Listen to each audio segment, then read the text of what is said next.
എൻ്റെ പേര് ഗീതു. ഞാൻ തിരുവനന്തപുരം നെടുമങ്ങാട് എന്ന സ്ഥലത്തു നിന്ന് വരുന്നു. ഞാൻ ആദ്യം പറയാൻ ആഗ്രഹിക്കുന്നത് ഞാൻ ഇവിടെ വരാനുണ്ടായ സാഹചര്യമാണ്. ആദ്യമായിട്ട് എൻ്റെ കല്യാണം കഴിഞ്ഞിട്ട് 9 വർഷമായി. പല ഫാമിലി പ്രശ്നങ്ങളാൽ ഞങ്ങൾ സെപ്പറേറ്റാണ് പലപ്പോഴും താമസിച്ചിരുന്നത്. അപ്പം താമസിക്കുമ്പം 1 വർഷം 1.5 വർഷമൊക്കെ ഞങ്ങൾ സെപ്പറേറ്റ് താമസിക്കുമായിരുന്നു. അങ്ങനെ ഇരിക്കെ രണ്ടാമത്തെ കുഞ്ഞിനെ പ്രഗ്നൻ്റായി 3-ാം മാസം ഞങ്ങൾ സെപ്പറേറ്റായി താമസിച്ചതാണ്. പിന്നെ ഞങ്ങൾ കോടതികളിലേ കണ്ടിട്ടുള്ളൂ. അങ്ങനെ കുഞ്ഞിനെ ഡെലിവറി അപ്പോൾ ഞാനത് പ്രാർത്ഥിച്ചു, മാതാവേ എനിക്കൊരു ആൺകുഞ്ഞിനെ തരണം എന്ന് ഞാൻ പ്രാർത്ഥിച്ചു. മാതാവ് എനിക്കൊരു ആൺകുഞ്ഞിനെ തന്നു. ഈ സമയത്ത് ഞാൻ കൃപാസനത്തിനെക്കുറിച്ച് കേട്ട് തുടങ്ങുന്നതേ ഉണ്ടായിരുന്നുള്ളൂ. ചാനൽ വഴിയും പത്രമൊക്കെ എനിക്ക് കിട്ടി തുടങ്ങിയിട്ടുണ്ടായിരുന്നുള്ളൂ. കുഞ്ഞിനെ ഡെലിവറിയായി 3-ാം മാസം എൻ്റെ കയ്യിൽ ഡിവോഴ്സ് നോട്ടീസ് കിട്ടി. അപ്പോൾ ഞാൻ പ്രാർത്ഥിച്ചു. അപ്പോൾ ഇവിടെ ഞാനൊരു സാക്ഷ്യം കേൾക്കുകയുണ്ടായി, മാതാവ് എനിക്ക് എൻ്റെ ജീവിതം നേരെയാക്കി തരും എന്നുള്ളൊരു വിശ്വാസം. അപ്പോൾ ഞാൻ മാതാവിനോട് പറഞ്ഞു, മാതാവേ ഞാനിവിടെ വരും. ഞാൻ ഇതുവരെ മാതാവിനെ നേരിട്ട് കണ്ടിട്ടില്ല. ഞാനിവിടെ നേരിട്ട് വന്ന് കാണുവാണെങ്കിൽ ഞങ്ങൾ 4 പേര് ഒന്നിച്ചേ വരത്തുള്ളൂ എന്നിങ്ങനെ പറഞ്ഞിട്ടുണ്ടായിരുന്നു. അങ്ങനെ ഞാൻ പ്രാർത്ഥിച്ചു. അങ്ങനെ സാക്ഷിയൊക്കെ കേട്ടു. അങ്ങനെ കോടതിയിൽ ഞങ്ങളെ വിളിച്ചു, സംസാരിച്ചു. പരസ്പര വിശ്വാസത്തിൻ്റെ പുറത്ത് കേസ് പിൻവലിച്ചു. ഇപ്പോൾ 10 മാസമായിട്ട് ഞങ്ങളിപ്പോൾ ഒരുമിച്ചാണ് താമസിക്കുന്നത്. മാതാവ് അങ്ങനെ ഒരു ദാമ്പത്യം തന്ന് അനുഗ്രഹിച്ചു. അങ്ങനെ ഇരിക്കെ ഞങ്ങൾക്ക് ഒരു ആവറേജ് കുടുംബത്തിൽ നിന്നുള്ള ഒരാളാണ് ഞാൻ. അപ്പോൾ പല കടബാധ്യതകളുമുണ്ട്. അങ്ങനെ പുറത്ത് പോകാനായിട്ട് ആഗ്രഹിച്ചു. ഞാൻ പുറത്ത് എൻ്റെ അനിയത്തി UK-യിലാണ്. അവൾ ഒരു ബയോഡേറ്റ ഇട്ടു. അവിടെ ഒരു കെയർ ഹോമിലാണ് ബയോഡേറ്റ ഇടുന്നത്. ഞാനൊരു സ്റ്റാഫ് നഴ്സാണ്. അപ്പോൾ ബയോഡേറ്റ ഇട്ടു. അവിടെ നിന്ന് ഇൻ്റർവ്യൂവിന് വിളിച്ചു, സംസാരിച്ചു. അപ്പോൾ അവർ പറഞ്ഞു ലാംഗ്വേജ് കുറവാണ്, അതുമല്ല IELTS എഴുതിയിട്ടുണ്ടെങ്കിലും സ്കോർ കുറവാണ്, അങ്ങനെ നമുക്ക് നോക്കാം എന്നിങ്ങനെ പറഞ്ഞവർ വെച്ചു. 80% അത് കിട്ടും എന്നവർ ഉറപ്പ് പറഞ്ഞിട്ടും ലാസ്റ്റത്തെ നിമിഷത്തിൽ അവർ പറഞ്ഞു റിജക്ഷനാണ്. അവർ ഓഫീസിൽ നിന്ന് അവർക്ക് റിജക്ഷൻ വന്നു, ഇനി ഒന്നും ചെയ്യാൻ പറ്റത്തില്ല എന്നും.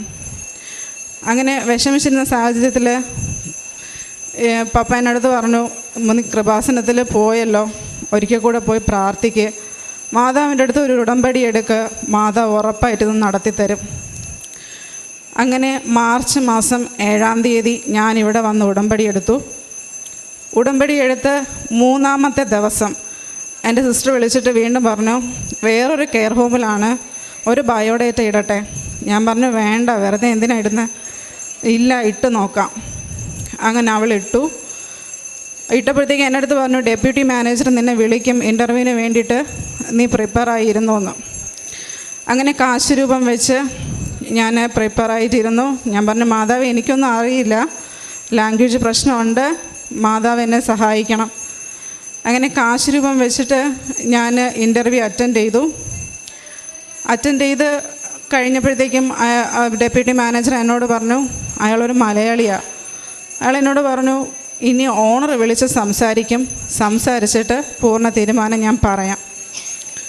അങ്ങനെ 2 ദിവസം കഴിഞ്ഞപ്പോഴത്തേക്കും വീണ്ടും ഓണർ വിളിക്കും എന്നുള്ളതായി. അന്നത്തെ ദിവസം ഓണർ വിളിക്കും ഇൻ്റർവ്യൂവിന് വേണ്ടിയിട്ട്. അപ്പോൾ ഞാൻ പറഞ്ഞു, വീണ്ടും ഞാൻ പറയുകയാണ്, മാതാവ് എനിക്കറിയില്ല ഒന്നും സംസാരിക്കാനായിട്ട്. അവരൊരു ഇംഗ്ലീഷുകാരനാണ്, മാതാവ് കൂടെ ഉണ്ടെങ്കിൽ മാത്രമേ വല്ലതും നടക്കത്തുള്ളൂ.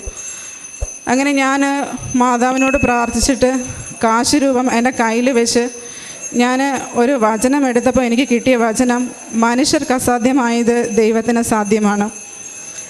അപ്പോൾ ഞാൻ പറഞ്ഞു, മാതാവേ നിൻ്റെ ഇഷ്ടം ഇങ്ങനെയാണെങ്കിൽ അങ്ങനെ നടക്കട്ടെ. അങ്ങനെ വിളിച്ചു, സംസാരിച്ചു. അത് കഴിഞ്ഞപ്പോഴത്തേക്കും അയാൾ എന്നോട് പറഞ്ഞു, ഇനി മാനേജർ വിളിക്കും, മാനേജറിൻ്റെ ഒരു ഇൻ്റർവ്യൂ കൂടി നീ അറ്റൻഡ് ചെയ്യണം എന്നിങ്ങനെ പറഞ്ഞു. ശരി, അതും മാതാവിൻ്റെ കാശ് രൂപം വെച്ച് ഞാൻ ഇൻ്റർവ്യൂ അറ്റൻഡ് ചെയ്തു. ഇൻ്റർവ്യൂ അറ്റൻഡ് ചെയ്തിട്ട് ഇതിൻ്റെ റിസൾട്ട് ഞാൻ പിന്നീട് പറയാം എന്നാണ് ഡെപ്യൂട്ടി മാനേജർ പറഞ്ഞത്. അങ്ങനെ ഞങ്ങൾ ഒരു ട്രിപ്പ് പോകാനായിട്ട് പ്ലാൻ ചെയ്തു വെക്കേഷൻ സമയത്ത്. മെയ് മാസം 9-ാം തീയതി 8-ാം തീയതി വൈകുന്നേരം വിളിച്ചിട്ട് അവരെന്നോട് പറഞ്ഞു, ഇതും റിജക്ഷനാണ്, വേറെ നോക്കിക്കോ, ഇനി കിട്ടത്തില്ല. അങ്ങനെ 9-ാം തീയതി രാവിലെ ഞങ്ങൾ ഇവിടെ വന്ന് മാതാവിനെ കണ്ടിട്ടാണ് പോകുന്നത്, പ്രാർത്ഥിച്ച്. ആ സമയത്ത് ഞാൻ ഉടമ്പടിയിലിരിക്കുന്ന സമയം മാതാവിനോട് പ്രാർത്ഥിച്ചു, മാതാവേ, നിനക്ക് ഇഷ്ടമുണ്ടെങ്കിൽ മാത്രം ഇത് തന്നാൽ മതി. ഇവിടെ നിന്ന് ഞങ്ങൾ ഊട്ടിയിലേക്കാണ് വെക്കേഷൻ ട്രിപ്പ് പ്ലാൻ ചെയ്തത്. ഞങ്ങൾ ഇവിടെ നിന്ന് മാതാവിനെ കണ്ട് പ്രാർത്ഥിച്ച് ഇവിടെ നിന്ന് ഊട്ടിയിലെത്തും മുന്നേ അവിടെ നിന്ന് എനിക്ക് കോള് വന്നു, ഇൻ്റർവ്യൂവിന് സെലക്റ്റായി. അവർ ലാംഗ്വേജ് കുറവാണെങ്കിലും നഴ്സിംഗ് ബാക്ക്ഗ്രൗണ്ട് ഉള്ളത് കൊണ്ട് നിന്നെ സെലക്ട് ചെയ്തു എന്ന്. അങ്ങനെ അതിൻ്റെ പ്രോസസ്സിങ് എല്ലാം കഴിഞ്ഞു, വിസ വന്നു. മറ്റന്നാ, അതായത് 27-ാം തീയതി മോർണിംഗ് ഫ്ലൈറ്റിന് ഞാൻ പോവുകയാണ്. പിന്നെ അടുത്ത മാതാവ് തന്ന ഒരു അനുഗ്രഹം, എൻ്റെ ഹസ്ബൻഡിൻ്റെ കൂട്ടുകാരന് 34 വയസ്സുണ്ട്. പല കല്യാണ ആലോചനകൾ വന്നിട്ടും എല്ലാം മുടങ്ങിപ്പോയിരുന്നു. അങ്ങനെ ഞാൻ മാതാവിനോട് പ്രാർത്ഥിച്ചു, ഉടമ്പടി എടുത്തു ആ ചേട്ടൻ്റെ കല്യാണം നടക്കാൻ വേണ്ടിയിട്ട്. അങ്ങനെ ഞാൻ ഉടമ്പടി എടുത്ത് 4-ാമത്തെ മാസം കല്യാണം ഉറപ്പിച്ചു. ജനുവരി 4-ന് അവരുടെ വിവാഹമാണ്. ഞാൻ ICUയിൽ വർക്ക് ചെയ്തിരുന്ന സമയത്ത് എൻ്റെ എനിക്ക് കിട്ടിയൊരു പേഷ്യൻ്റ് വെൻറ്റിലേറ്റർ പേഷ്യൻ്റായിരുന്നു. പെട്ടെന്നിരുന്ന പേഷ്യൻ്റ് അറസ്റ്റ് അടിച്ച് വന്ന് വെൻറ്റിലേറ്ററിലായ നല്ല സാച്ചുറേഷൻ ഡ്രോപ്പ്, അതായത് ഓക്സിജൻ ലെവൽ ഒരുപാട് കുറവുള്ള ഒരു പേഷ്യൻ്റായിരുന്നു. വെൻറ്റിലേറ്റർ കണക്ട് ചെയ്തിട്ട് പോലും പേഷ്യൻറ്റിന് 80-82% കൂടുതൽ ഓക്സിജൻ ലെവൽ കിട്ടിയിട്ടുണ്ടായിരുന്നില്ല. അങ്ങനെ ഞാൻ ഇവിടെ നിന്ന് മാതാവിൻ്റെ തൈലം എൻ്റെ കയ്യിലുണ്ടായിരുന്നു. ഞാൻ ഏത് സമയം പോയാലും അത് കൊണ്ട് നടക്കുക പതിവായിരുന്നു. അങ്ങനെ ഞാൻ ഈ തൈലം കൊണ്ട് ഈ പേഷ്യൻ്റെ നെറ്റിയിലും കാലിലൊക്കെ കുരിശ് വരച്ച് പ്രാർത്ഥിച്ചു, മാതാവേ, ഈ പേഷ്യന് പെട്ടെന്ന് റിക്കവറി കിട്ടണം, നിൻ്റെ കൈ തൊട്ട് ഈ പേഷ്യനെ സുഖപ്പെടുത്തണം.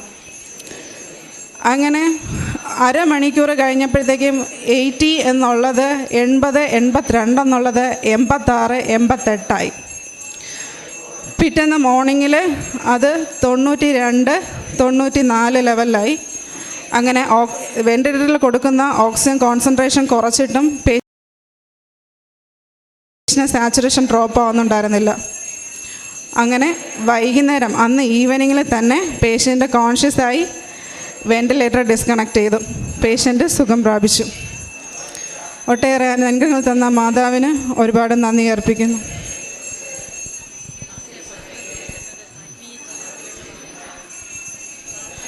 ഈ ഉടമ്പടി എടുത്തതിന് ശേഷം ഞാൻ എപ്പോഴും, എനിക്ക് 1 മണിക്കൂർ ട്രാവലുണ്ട് അങ്ങോട്ടും ഇങ്ങോട്ടും കൂടെ ഹോസ്പിറ്റലിൽ പോയി വരാനായിട്ട്. അങ്ങനെ ഈ പോകുന്ന വഴിക്കെല്ലാം ഞാനിപ്പോൾ ഒരുപാട് പ്രാർത്ഥിക്കുന്നുണ്ട്, മാതാവേ, ഒരുപാട് അനുഗ്രഹങ്ങൾ കഴിഞ്ഞ മാതാവിന് ഇനിയും ഒട്ടേറെ അനുഗ്രഹങ്ങൾ തരാനായിട്ട് സാധിക്കും. ഞാൻ ചെന്ന് എൻ്റെ കൈകാല്, അതായത് തൊടുന്ന പേഷ്യൻസിനെല്ലാം മാതാവ് തന്നെ തൊട്ട് സുഖപ്പെടുത്തണം എന്ന്. അങ്ങനെ ഇപ്പം എൻ്റെ കയ്യിൽ, അതായത് ICUയിൽ വർക്ക് ചെയ്യുന്ന സമയത്ത് എല്ലാ പേഷ്യൻസിനും വേണ്ടിയിട്ട് ഇപ്പോൾ എനിക്ക് പ്രാർത്ഥിക്കാനായിട്ട് ഒരു അനുഗ്രഹം കിട്ടിയിട്ടുണ്ട്. അങ്ങനെ ഞാൻ പേഷ്യൻസിന് വേണ്ടിയിട്ട് തൈലം പൂശി ഞാനിപ്പോൾ പ്രാർത്ഥിക്കും. പിന്നെ എപ്പോഴും കുടുംബ പ്രാർത്ഥന, ഞാൻ സത്യം പറഞ്ഞാൽ എൻ്റെ വീട്ടിൽ കുടുംബ പ്രാർത്ഥന ഇല്ലായിരുന്നു. ഉടമ്പടി എടുത്തതിന് ശേഷം ഇപ്പം മുടങ്ങാതെ എല്ലാ ദിവസവും എൻ്റെ വീട്ടിൽ കുടുംബ പ്രാർത്ഥനയുണ്ട്. കഴിയുന്ന അത്രയും ദിവസങ്ങൾ ഞാനിപ്പോൾ പള്ളിയിൽ പോവും. എന്തെങ്കിലുമൊക്കെ സഹായം ചെയ്യാൻ പറ്റുന്നവർക്ക് ഞാനിപ്പോൾ കൂടുതൽ ചെയ്യുന്നുമുണ്ട്. മാതാവിൻ്റെ അനുഗ്രഹത്താലാണ് എനിക്കിതെല്ലാം ചെയ്യാൻ പറ്റുന്നത്. മാതാവിന് ഒരുപാട് നന്ദി അർപ്പിക്കുന്നു.